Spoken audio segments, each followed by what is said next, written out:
Welcome to the channel, guys. In today's video, we're doing some finesse fishing. The lake's almost like brand new for me. The lake's almost up 50 feet since the last time I've been here, and all my old waypoints are too deep. They're basically null and void. In today's video, I break down specifically how I picked the spots that I was fishing. I show you the electronics, I show you the mapping, and then at the end of the video, I also walk you through my entire drop shot setup, the rod, the reel, the line, the baits, everything. So make sure to watch all the way through to the end of the video. There's just a ton of good information in today's video.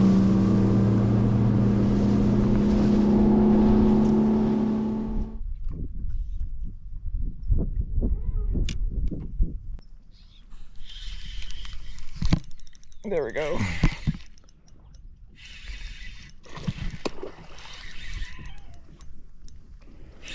First fish on the new reel. Drop shot with the glitch.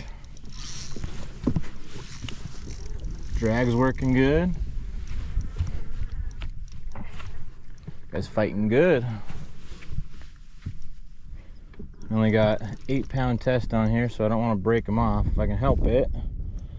But I don't want him to get it all in those trees down there either.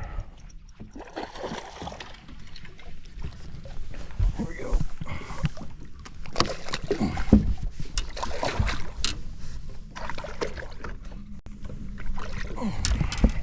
There we go. Got one in the boat. Drop shot with the glitch.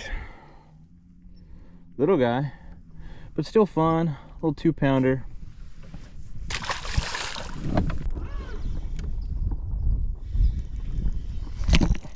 There we go. Another one.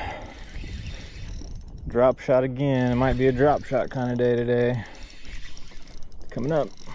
Little guy. New reel's nice though. The new reel is nice. I like the drag on it. It's nice and smooth. There we go. There we go. Little guy. Fun though.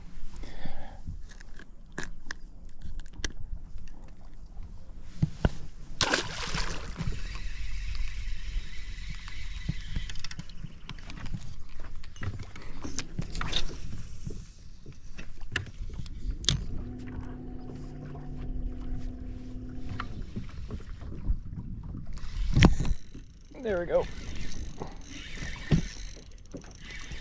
But we got another one. This is a real little one. A real little one. Well, there's definitely a drop shot bite out here, guys. That's not what we were hoping to catch today, though. Well, the drop shot bite's been pretty decent this morning.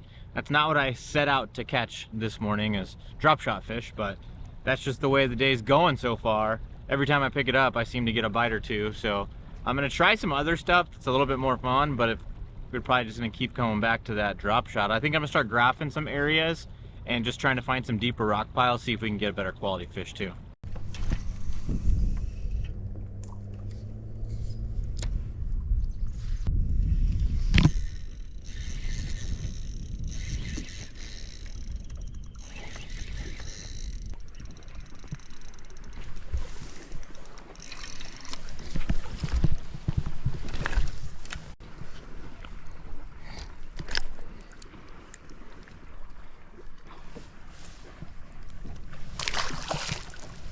Down in the description of this video, I've got an entire product list of the tackle that I was using in today's video. So if after watching it, you want to get anything, go down in the description, click on those links, use those discount codes. It'll help me out. It's going to help the channel out. And it's going to save you guys some money.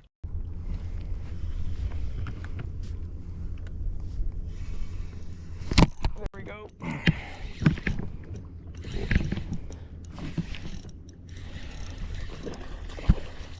Another one on the drop shot.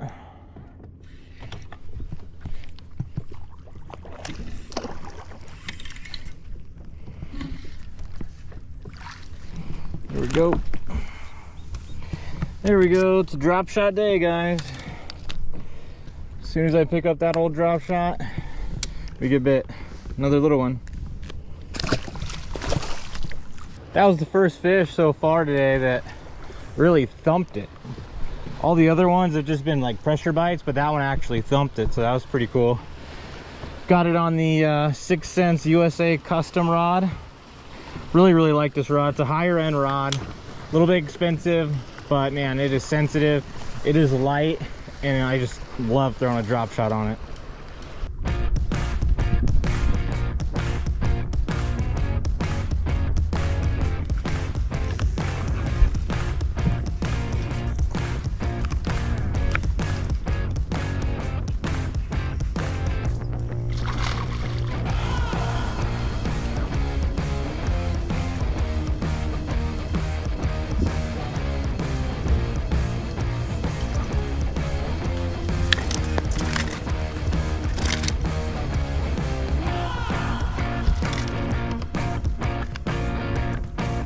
A lot of times when I'm out fishing, I look for different rock piles and I'll graph them with my side scan, but that's not really what I'm doing today.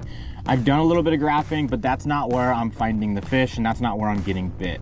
But what I am doing is I am looking at my map. So one thing that you want to pay attention to is these flatter areas right around here.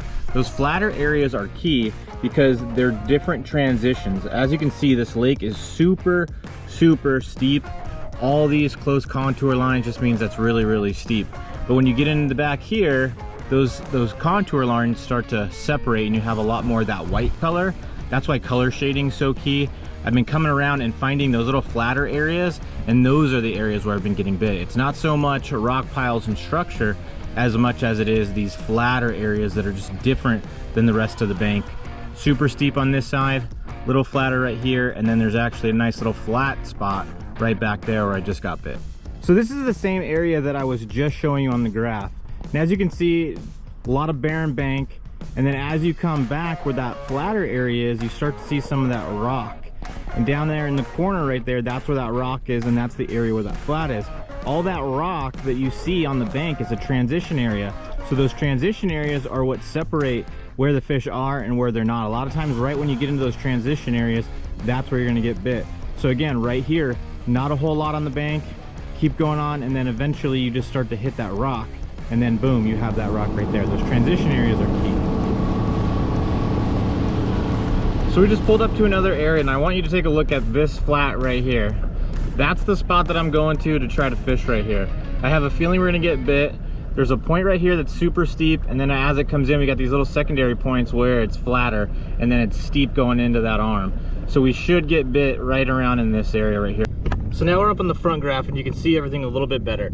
So right here is that point, nice and steep right here as it comes in. And then right here, there's those 2 points that come out and they're a lot flatter and they go way further out. And then you have that transition again right here where it gets really steep, almost like a straight wall.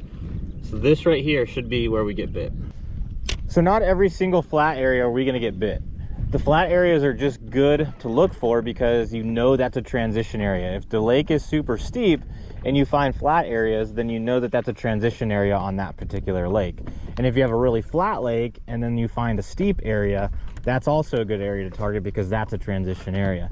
Now you just run all of those and then eventually you're gonna find some bites, and then you can kind of narrow down why they're there. Maybe there's a rock pile, maybe there's a tree on there.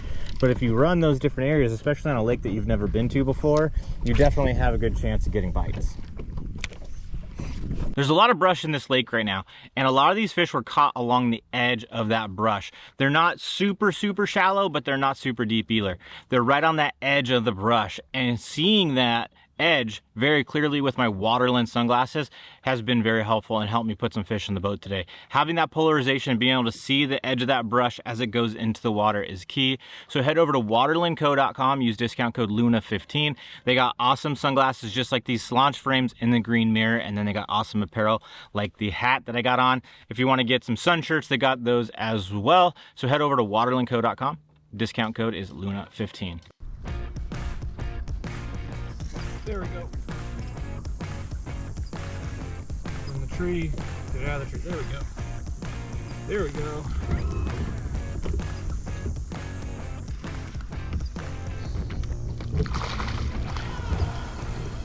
See you guys, find those areas and you can get bit.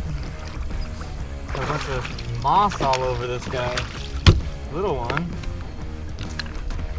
one, but we got him. The old drop shot. Find those spots and you are good to go. All right, guys, so the drop shot has been the deal today. Can't get bit doing anything else, so I want to go over my drop shot setup with you guys.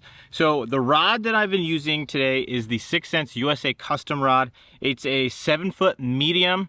Line weight's 8 to 14 pound. Lure weight is 1/4 to 5/8.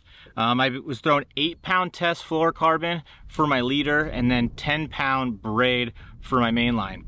This is Sunline FC Sniper, and then this is Seaguar Smackdown 10-pound test braid in the flash green. I really like that flash green, so that way I can see that braid as it's laying on top of the water, and you can see those little tiny ticks. And then for the reel, this is a brand new reel. I literally just got it yesterday. This is the Daiwa Tatula MQ LT in the 2500 model. This is literally my first day out on the water fishing with this reel, and I've been super happy with it so far. Now, when it comes to the baits that I was using today, I was using the 6th Sense Glitch drop shot bait, 3.8 inches long. It's a real small bait, and it gets a lot of bites. Most of the fish today were caught on the Whiskey Dust color. This is a great color in clear water. And then that last fish was caught on the Mystical color. This Mystical color is also a really good color in clear water. It's got like a green watermelon top on it with a clear translucent belly. Both of these excel in clear water. You just kind of have to fish them around and see what those fish want that day. And then when it comes to the terminal tackle that I was using, there's tons of brush in the lake. The water's super high, so you have to do something that's weedless. So I had the Owner Cover Shot hook, the straight shank hook. That way I could rig these glitches weedless. And then for the drop shot weight, I had 1/4 or 3/16 ounce drop shot weight on my line. That setup right there got all the bites today, and it's just a really effective drop shot setup. Guys, if you want to get any of this tackle, make sure to go down in the description. I'm going to have a product list and links down there. My 6th Sense discount code for the rod and the baits is Luna10. So if you go to their website, use that discount code. And then for the reel and the line that I was using today and some of the terminal tackle, make sure to head over to Omnia Fishing through my affiliate links, which are down in the description. And then I have some discount codes that I can pass along to you. So make sure to check that stuff down in the description. If you guys want to learn more about different mistakes that everyone makes when fishing the drop shot, make sure to click on the video that's on the screen right now, and I'll see you guys in the next video. See ya.